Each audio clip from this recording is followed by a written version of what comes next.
Swanto sekulawarga tansah sumarah tumadah mring Gusti Kang Maha Murah.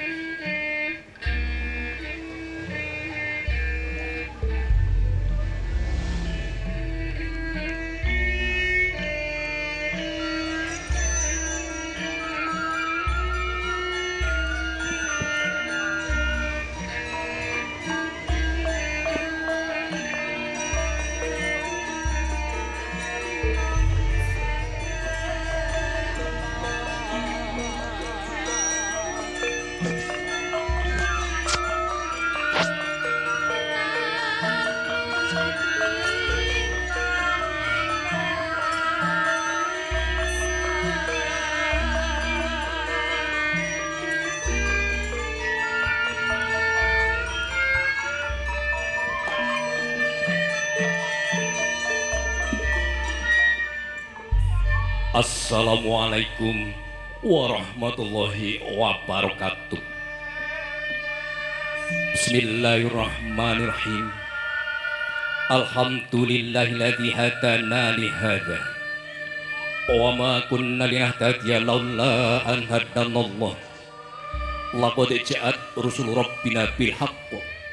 Wa nudu an tilkul jannatu uristumuha bima kuntum ta'malun.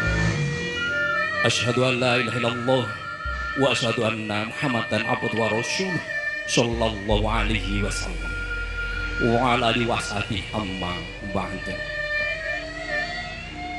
Marsudi ing reh budaya karana luhuring budaya dadi ukuraning jiwa Jawi. Para sesepuh lan para pinusuh yang tuhu binitenan, para tamu kakung miwah putri ingkang winunging karhayen,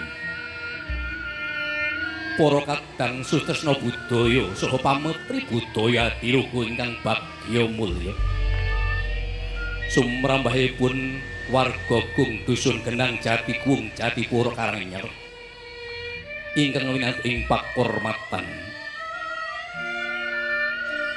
Sasampunipun panjenengan sedaya lan kula sami pinanggih wilujeng.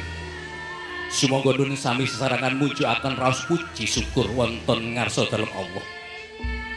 Inggih awit nugra ingkang sampun kapatedhakaken dumateng panjenengan sedaya lan kula.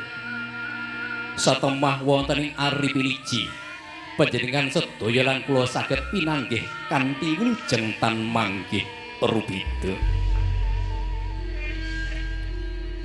Para tamu wonten ing dinten pinilih piniji minggu pon ya radite Palguna Surya kaping 3 Mei 2026 Bapa Pana Siswanto nedya netepi Sudarma Bayangkari putri kinasipun ingkang asesilih retnaning Ayu Rara Rahmawati ingkang sampun Sembodo widakta jinatu krami dening Bagus Royan Tri Nur Hasan putra Jalutanaya Bapa Muhammad Maskur almarhum Ibu Tiyang saking dusun Genengan Jatigung Jatipura.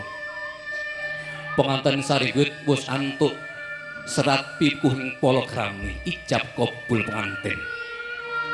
Antuk nugrahing Gusti Kang Maha Kawasa jinurung donga pangestu para tamu saha para sesepuh ingkang rawuh tumataing tata cara ijab kabul lumampah tan manggih rubida pandonga ingkang kon suwun mugi panganten sekalian gatosa keluarga ingkang bagya mulya lumastari ngantos kaki-kaki lan ninidatan ana kang bisa misahake kejaba pestine Gusti Kang Maha Suci. Nuli wonten ing siang menika penganten badhe pinahargya nyuwun pandonga mugi purwa madya wasana lumampahing tata cara bargyan ingkang Bapa Pana Siswanto tan manggih rubeda. Tumuli kula waosaken urut roncaning tata cara ing badhe lumampah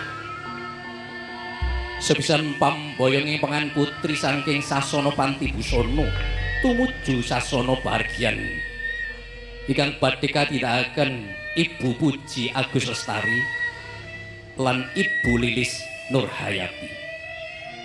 Katungka duta pamethuk rawuhing penganten kakung nenggih Bapa Sularno hangaring-arih penganten kakung saking sasana pareman tumuju sasana pahargyan kalajengaken pasrah panampi penganten kakung. Para tamu purna